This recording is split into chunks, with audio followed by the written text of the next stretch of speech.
Pendidikan Agama Konghucu dan Budi Pekerti, Modul 2B, Kelas 4 SD. Cusi Sang Guru Besar.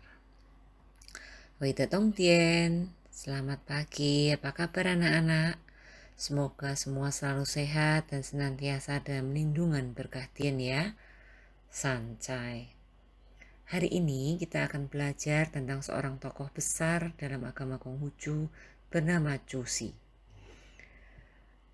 Sebelum kita masuk pada pembelajaran hari ini, Lause akan menjelaskan tentang topik-topik yang akan kita bahas. Pertama, kita akan mengenal masa kecil Cusi.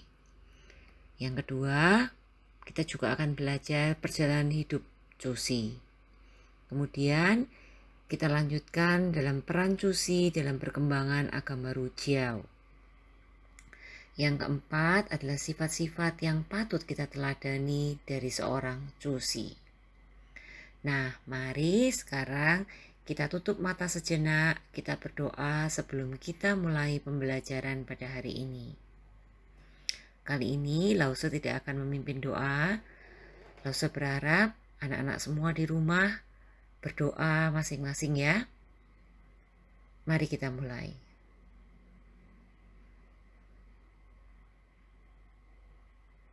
Sanjay.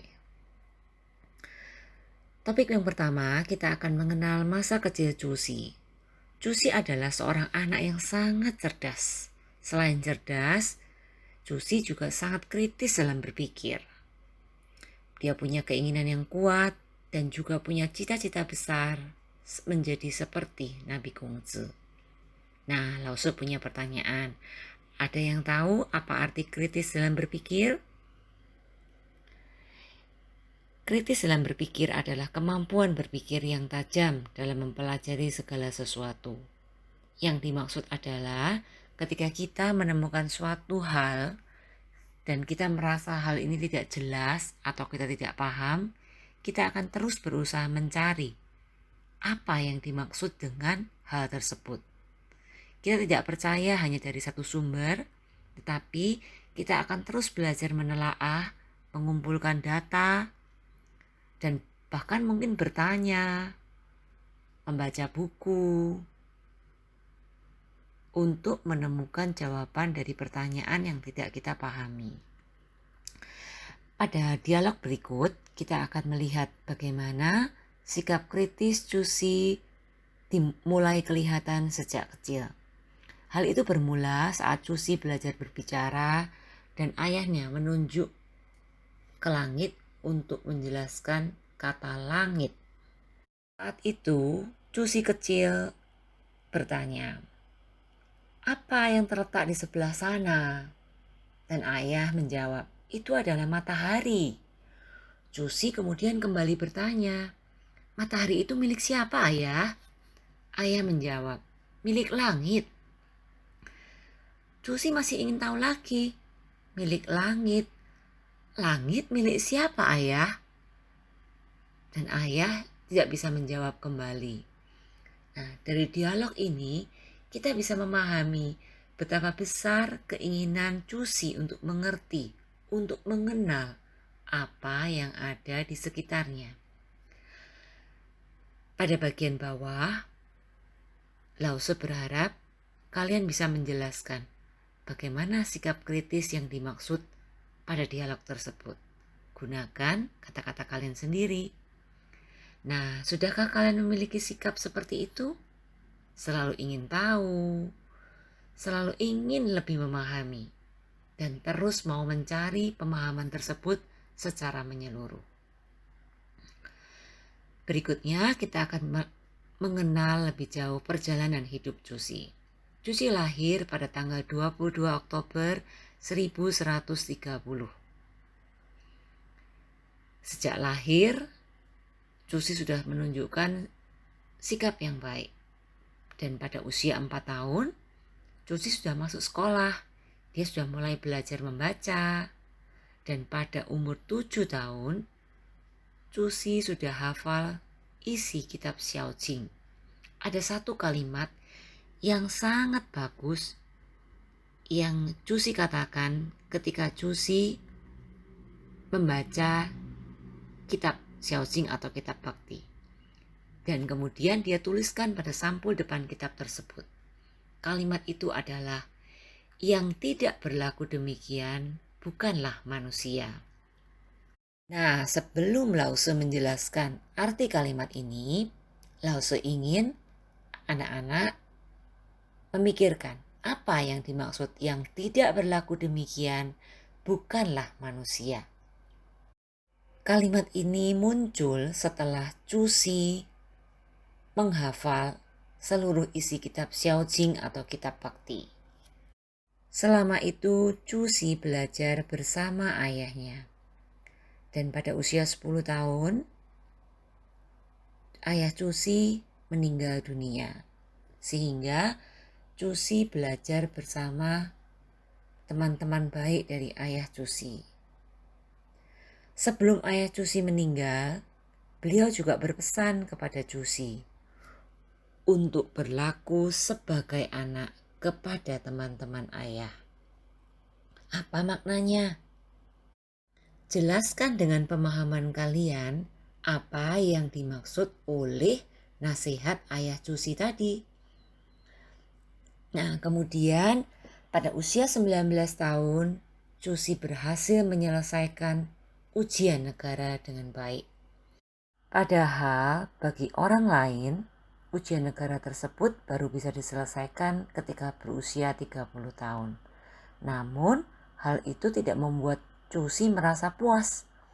Dia sangat bertekad untuk menjadi seorang nabi. Dia merasa belum menemukan Tao.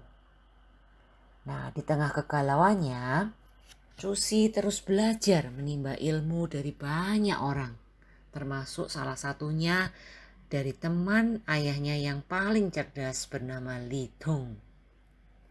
Chu Xi kemudian mengunjungi Li Dong di rumahnya yang ada di atas gunung dan mengungkapkan maksudnya untuk mencari bimbingan.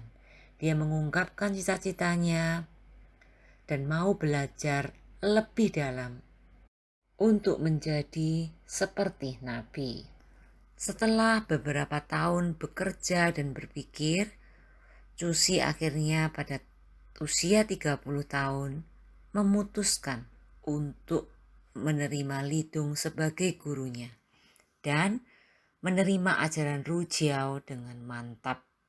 Dia memberi hadiah kepada gurunya sebuah batu kumala kecil yang merupakan simbol rasa cinta dan hormat kepada gurunya seperti kepada ayahnya. Chu Xi terus berkarya melakukan banyak hal, terus belajar, mendirikan sekolah, perpustakaan, perguruan tinggi, akademi, merencanakan metode dan program belajar yang menjadi modal seluruh akademi di Zhongguo. Ia juga mengundang mencari guru-guru terbaik di seluruh negeri untuk membimbing dan membina pikiran para siswa. Hingga pada usianya yang ke-70, pada tanggal 23 April 1200, Chu Xi meninggal dunia karena terserang sakit disentri. Demikian perjalanan hidup Chu Xi dari awal kelahiran hingga akhir. Meskipun demikian, Chu Xi punya peran besar dalam perkembangan Ru Jiao. Karena Chu Xi telah menghimpun, mengatur, menerbitkan dan memberikan tafsir atas kitab Taxue, Zhongyong, Lun Yi dan Meng Zi, serta menjadikannya satu kitab yang dinamai kitab Sesu yang kita gunakan hingga hari ini. Selain itu, Chu Xi juga melakukan banyak karya. Dia menyusun materi dan metode belajar untuk siswa SD, siswa menengah, dan mahasiswa. Dia juga memperbaiki akademi Gua Rusa Putih sehingga menjadi salah satu dari 4 akademi besar di Zhongguo. Akademi Gua Rusa Putih ini terletak di kaki puncak Wulo di Luzan, Provinsi Jiangxi. Tata letak bangunan yang dia gunakan untuk memperbaiki akademi dibuat berdasarkan tata letak kuil Konfusius di Chufu. Selain karya-karyanya, banyak hal yang bisa anak-anak teladani dari seorang Chu Xi. Dia pertama sangat suka belajar, suka menulis, dia penuh semangat, dia pantang menyerah, dan masih banyak lagi teladan yang bisa anak-anak teladani. Nah, sebagai evaluasi dari pembelajaran hari ini, Lause berharap anak-anak membaca buku cetak Pendidikan Agama dan Budi Pekerti edisi 2017 untuk kelas 4 SD pada halaman 31 sampai dengan 35. Kemudian jawablah 6 pertanyaan yang sudah Lause tulis pada halaman evaluasi. Tulislah jawaban pada selembar kertas bergaris, dan apabila ada yang belum kalian pahami, mari kita diskusikan pada pertemuan melalui daring berikutnya. Sampai di sini pembelajaran selesai. Lause berharap anak-anak selalu sehat, tetap jaga jarak, membantu orang tua di rumah, dan terus biasakan melakukan hal yang baik. Jangan biarkan kesempatan belajar di rumah ini berjalan sia-sia.